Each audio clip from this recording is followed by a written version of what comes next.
जय हिंद दोस्तों, welcome to the GS world. दोस्तों, आज आपकी रीजनिंग की मॉक टेस्ट की क्लास है और ये क्लास अब से डेली चलने वाली है। दोस्तों, ये क्लास आपके लिए काफ़ी इंपॉर्टेंट है। ये आपके एसएससी की सभी परीक्षाएं, यूपी ट्रिपल एससी पेट, रेलवे ग्रुप डी और वो सभी परीक्षाएं जिनमें रीजनिंग आती है उसके पॉइंट ऑफ व्यू से काफ़ी इंपॉर्टेंट है।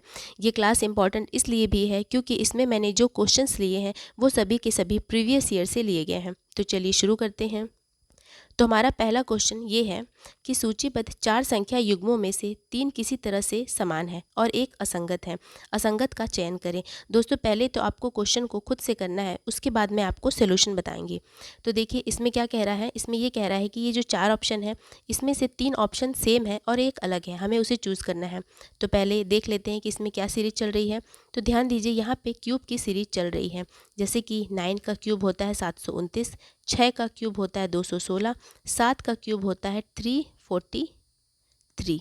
7 का क्यूब कितना होता है 343, लेकिन यहाँ पर 7 का क्यूब दिया है 27। इसी तरीके से हमारा option number C is correct. चलिए आगे बढ़ते हैं।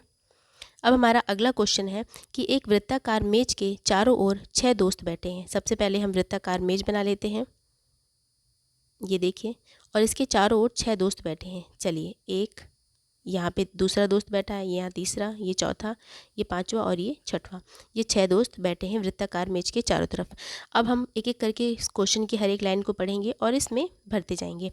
तो क्वेश्चन ये कह रहे हैं कि मोहन रोहित के सामने बैठा है। हम मान लेते हैं कि यहाँ पर बैठा है रोहित, यहाँ पर बैठा है रोहित और यहाँ पर बैठा है मोहन।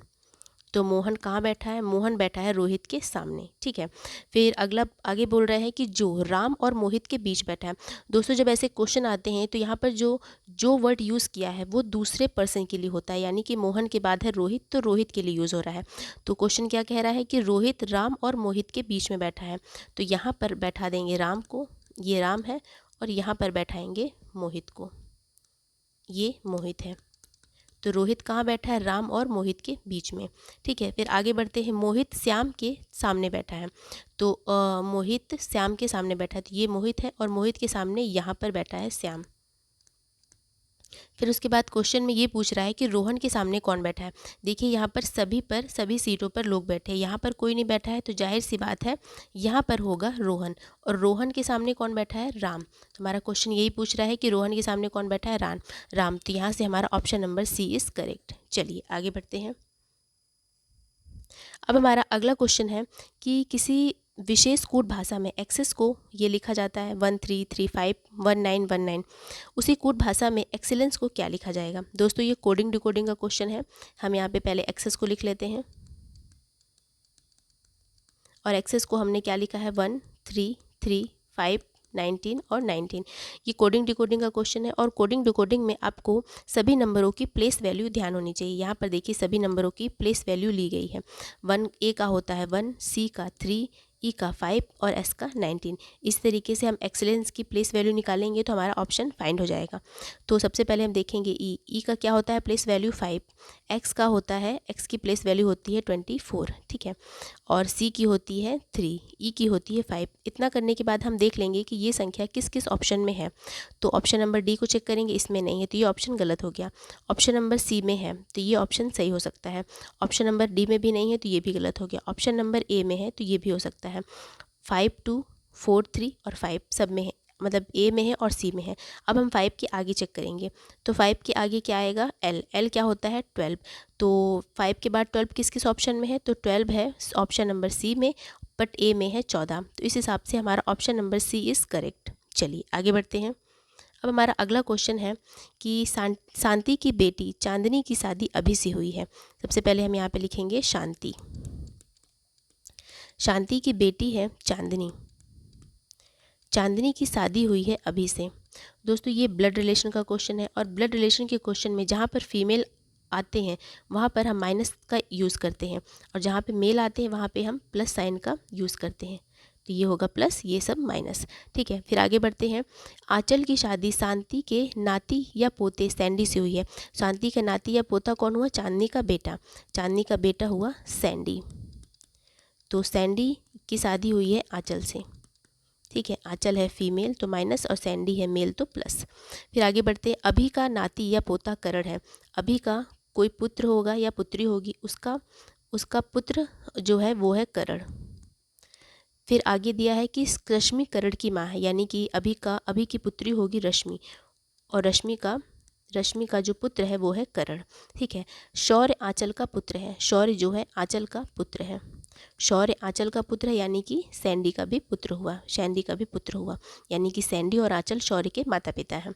शौर्य का करण से क्या रिलेशन है ये बताना है। देखिए, अभी और चांदनी ये दोनों पति पत्नी, इनकी अभी की पुत्री है रश्मि, यानी कि चांदनी की पुत्री भी हुई रश्मि, और अभी और चांदनी के पुत्र है सैंडी, और सैंडी का पुत्र है शौर्य, और रश्मि का पुत्र है करण। यानी कि कहने का मतलब है कि करण और शौर्य एक दूसरे के क्या हुए, कजन्स हुए। कैसे हुए, देखिए, अभी और चांदनी पति पत्नी हैं, और इनके बच्चे हैं रश्मि और सैंडी, और सैंडी के बच्चे हैं करण। तो करण एक दूसरे का, एक करण और शौर्य, तो करण का शौर्य से क्या रिलेशन हुए, ये हुए कज़न ब्रदर हुए। तो यहाँ पर कौन सा ऑप्शन सही होगा, ऑप्शन नंबर सी, चचेरे मौसेरे ममेरे या फुफेरे भाई या बहन, यही होगा option number C is correct. चलिए आगे बढ़ते हैं।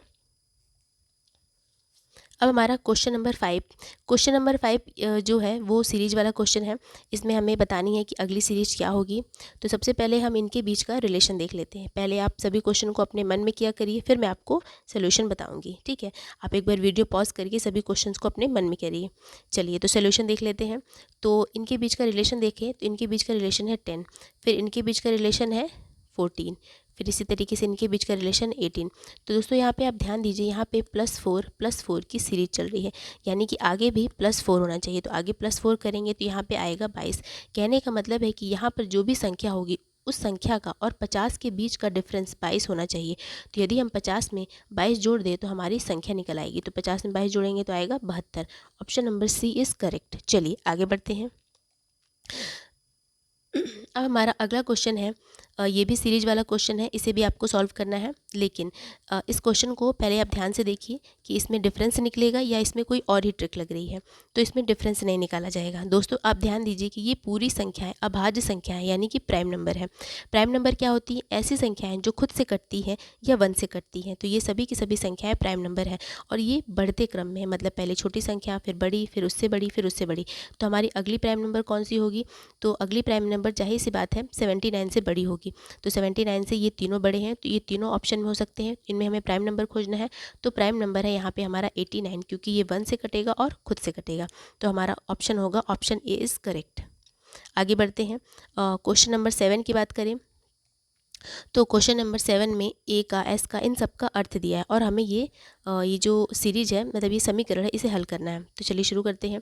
सबसे पहले हम देखेंगे बी का क्या मतलब है। बी का अर्थ है ब्रैकेट स्टार्ट, फिर आता है 700, फिर ए का मतलब है प्लस, फिर आता है 110, फिर एस का मतलब है माइनस, उसके बाद आता है 90, फिर एफ मतलब है ब्रैकेट क्लोज, फिर डी का मतलब क्या है, डिवाइड। ठीक है, डी के बाद आता है बी का मतलब ब्रैकेट स्टार्ट, फिर है 9, फिर एम का मतलब है इनटू, फिर है 10, फिर एस का मतलब क्या दिया है, माइनस, फिर है 10, और एफ मतलब है ब्रैकेट क्लोज। तो ये हमने समीकरण बना लिया।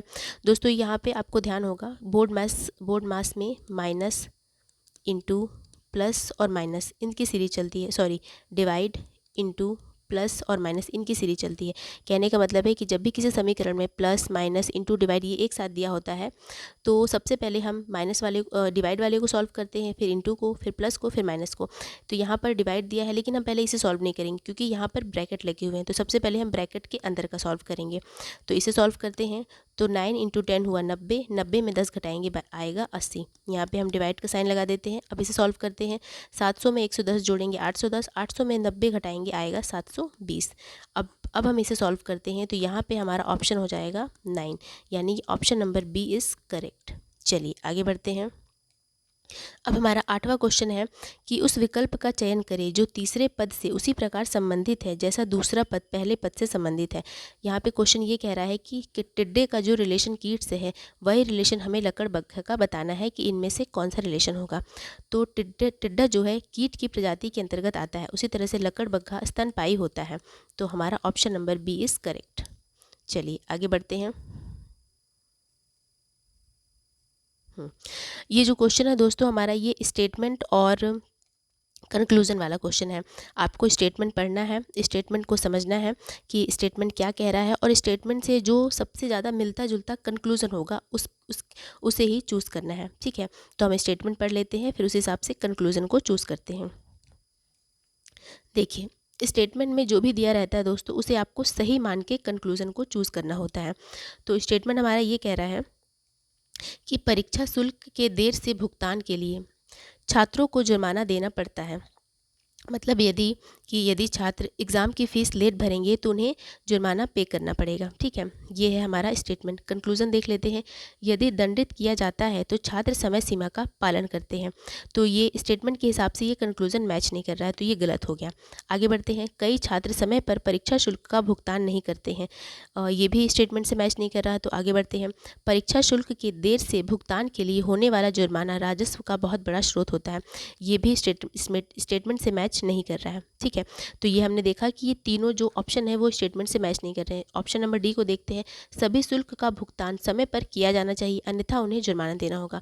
देखिए, ऑप्शन नंबर डी कह रहा है, अब उस ऑप्शन नंबर डी क्या कह रहा है उसे समझिए। ऑप्शन नंबर डी कह रहा है कि सभी शुल्क का भुगतान, यानी कि सभी जो एग्ज़ाम फीस है उसे समय पर करना चाहिए, एग्ज़ाम फीस को समय पर पे कर देना चाहिए, वरना जुर्माना देना होगा। ये हमने देखा कि ये कंक्लूज़न का मतलब है, और स्टेटमेंट का मतलब भी यही था कि जो एग्ज़ाम फीस है देर से यदि भुगतान किया जाएगा तो छात्रों को उसके लिए जुर्माना देना पड़ता है। तो हमने देखा कि स्टेटमेंट और कंक्लूज़न बिल्कुल मैच कर रहे हैं, तो यहाँ पे हमारा option number D is correct. दोस्तों, जो स्टेटमेंट और कंक्लूज़न वाले क्वेश्चन होते हैं उनमें आपको थोड़ा सा ध्यान देना होता है, स्टेटमेंट का मतलब समझना होता है, फिर उसी मतलब से जो कंक्लूज़न मैच करेगा उसे ही फाइंड करना होता है। चलिए आगे बढ़ते हैं। अब हमारा अगला क्वेश्चन है, ये भी स्टेटमेंट और कंक्लूज़न का है, तो इसे भी देख लेते हैं। स्टेटमेंट ये कह रहा है कि लेक्चर के पद के लिए आवेदन करने के लिए नेट पास करना अनिवार्य है। मतलब जो लेक्चर का पद है उसके लिए फॉर्म फिल करने के लिए नेट का पास होना ज़रूरी होता है। तो ये हमने देखा कि ये है स्टेटमेंट। अब कंक्लूज़न देख लेते हैं। कंक्लूज़न ये कह रहा है कि कॉलेज में शिक्षण के लिए नेट एक वांछनीय योग्यता है। तो ये स्टेटमेंट से मैच नहीं कर रहा है। ठीक है, तो ये तो गलत हो गया। फिर अगला है, नेट लोगों को बेहतर शिक्षक बनने में मदद करता है। ये भी स्टेटमेंट से मैच नहीं कर रहा है। फिर अगला है, नेट पढ़ाने में लाभ पहुँचाता है। तो ये भी स्टेटमेंट से मैच नहीं करता है।